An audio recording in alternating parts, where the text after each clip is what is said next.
السلام علیکم ورحمت الله وبرکاتو. ګران دوستانو، په دې هیله چې له تر روغ او جوړ بیاست او د صحت په جمع کې به نېغښت یاست. دوستانو، دا ځل هم ما تاسو ته یوه خوندوره ویډیو تیاره کړې ده، په دې هیله چې د خوښې وړ به مو وګرځي. خو د ویډیو د شروع کول نه مخکې که چېرته زموږ یوټیوب چینل تاسو نه وي سبسکرایب کړی، نو زموږ یوټیوب چینل تاسو سبسکرایب کړی او په څنګ کې ګنټۍ نښان هم ووهئ تر څو زموږ ویډیو تاسو ته اول در ورسیږي.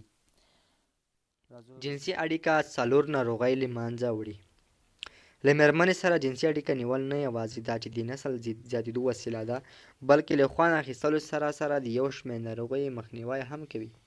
نن به تاسو ته د کوروالې یا له مېرمنې سره د جنسي اړیکې نیولو پر څلورو ګټو وغږیږو چې څلور ناروغۍ له منځه وړي.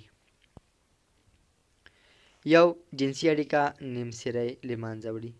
ځینې کسان د سر درد چې یو ډول یې نیمسری دی لري، خو جنسي اړیکه یې له منځه وړي. هغه کسان چې نیمسری ولري باید له مېرمنو سره له جنسي اړیکو څخه ډډه ونه کړي، بلکې همدا یې لاره ده چې نیمسری له منځه وړي.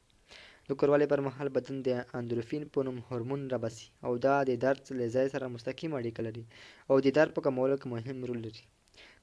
که دا هورمون کم یا ټیټ شي نو درد رامنځته کېږي او کله چې پورته شي د درد کچه ورسره کمیږي او په پایله کې سر درد له منځه وړل کېږي. دویم، جنسي اړیکه د پروستات سرطان مخنیوی کوي.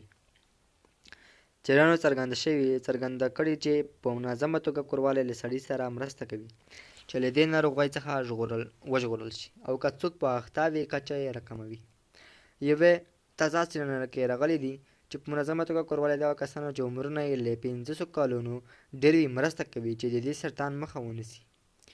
دریم، جنسي اړیکه لوړ فشار له منځه وړي. په تازه څېړنو کې راغلي چې جنسي اړیکه د فشار په کنټرول او راکښته کولو کې ډېره پوره ونډه لري. د څېړنو له مخې د فشار کنټرول په برخه کې د بل هر درمل په پرتله د کوروالي ډېر اغېزناک او ګټور دی. څېړنو کې راغلي چې کوروالي کولی شي رواني فشار راکم کړي او دا بیا پر خپل وار د وینې لوړ فشار راکمولی شي. څلورم، جنسي اړیکه د زړه ناروغي له منځه وړي. که غواړئ چې د زړه له حملې څخه ځان وژغورئ او یا مو د زړه ټکان ښه شي، کوروالی دا چاره په ښه توګه ترسره کړي.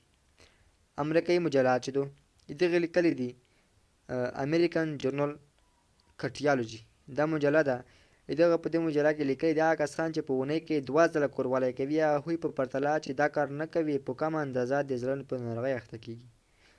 ملګرو، دغه وضع موږ ویډیو په دې هیله چې د خوښې وړ به مو ګرځېدلی.